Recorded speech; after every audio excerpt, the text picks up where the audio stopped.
In a world where three friends are searching for the answer to an impossible question, what does it mean to be human? Meet Edna, a recently divorced woman looking for independence in a world curated towards the needs of men.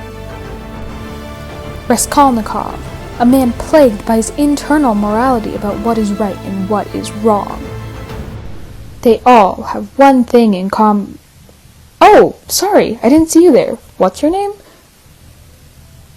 And the Invisible Man, who's so overly trusting of those around him that he doesn't even understand his own identity. Three people, three different views on life and humanity, one epic story.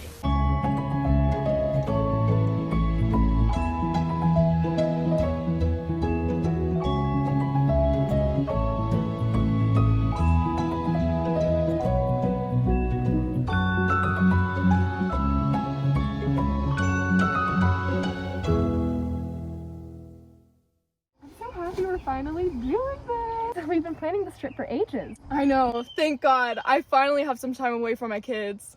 Wait, what do you mean? They can't be that bad.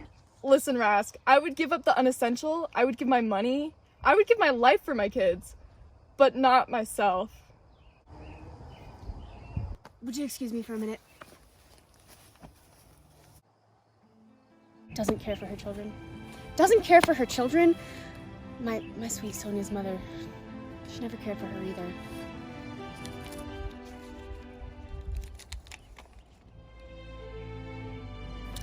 What should I do? What should I do? I could talk to her. No. Get her professional help.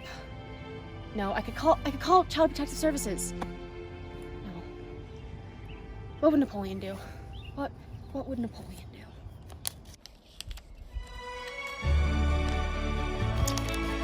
Yes. There's only one thing I can do. I have to kill her. I have to kill her and hence devote oneself to the good of all humanity. What do you think? Would not one tiny crime be wiped out by thousands of good deeds? One death and 100 lives in exchange. It's simple arithmetic. Yes, I have to do it. Tonight.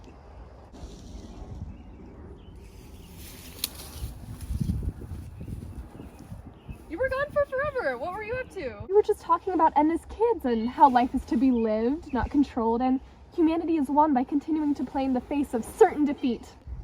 Of course you think that a mother shouldn't have to be devoted to her children. My sweet Sonia, I think of you. In short, I maintain that all great men, or even men a little out of the common, that is to say capable of giving some new word, must from their very nature be criminals. More or less, of course. Sorry, what was that last part? Don't worry about it. Let's go make some s'mores.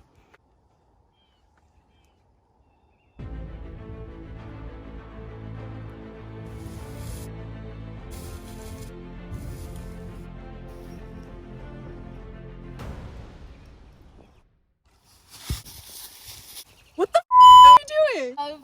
Nothing. I was chopping this here firewood. Right next to my head? Yep. For a second there, I thought you were trying to kill me. And trust me, I will not be killed by no man. Are you guys serious? How long have you been there? What do you mean? I've been here the whole time.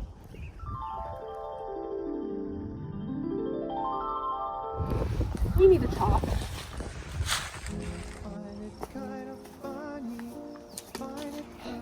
I am invisible, understand, simply because people, like you, refuse to see me. Like the bodiless heads you see, sometimes in circus sideshows. It is as though I've been surrounded by mirrors of hard, distorting glass. When they approach me, they see only my surroundings, themselves, or figments of their imagination. Indeed, everything and anything except me. But I will be invisible no longer. Raskolnikov, why on earth would you try to kill Edna? It's simple. Utilitarianism. You see, I believe to be human is to do what is right for the most amount of people. And without that sense of morality and attempting to do what's right, we're not human. Edna, she doesn't want to take care of her kids, so why should she live? She's doing nothing but abandoning her duties as a mother. I had to kill her, you see, because it's my own duty as an extraordinary man. I want to become Napoleon, you see. That's why I tried to kill Don't you understand?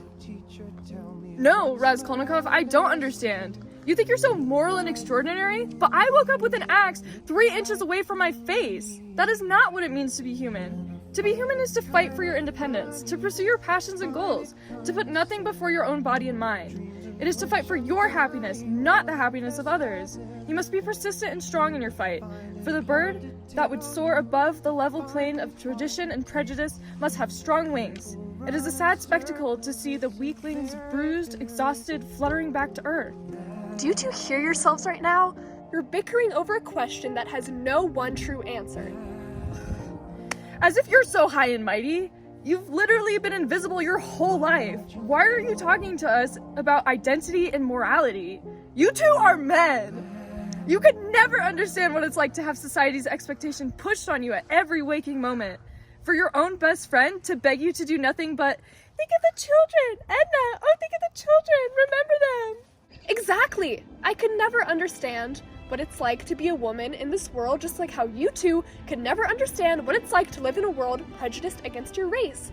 And just like how you and I could never understand how committing a murder could be seen as a morally just way that could help humanity. Maybe this what does it mean to be human question doesn't have a true answer, and that's okay. We shouldn't be pushing our own morals and our own answers onto those around us.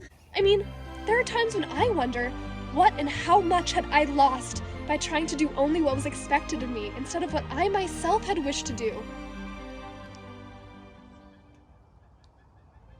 You're right, my friend. Edna, I'm sorry that my belief of being extraordinary disrespected your belief of what it means to be an independent woman. And I'm sorry to you for being so enthralled in my own moral quandaries that I couldn't see your true identity. I'm sorry too. Just promise me you won't try to kill me again. You know, maybe what it means to be human is unique to each of us. And in pursuing our own sense of fulfillment, within life we must also respect each other's path of fulfillment. Let's make s'mores.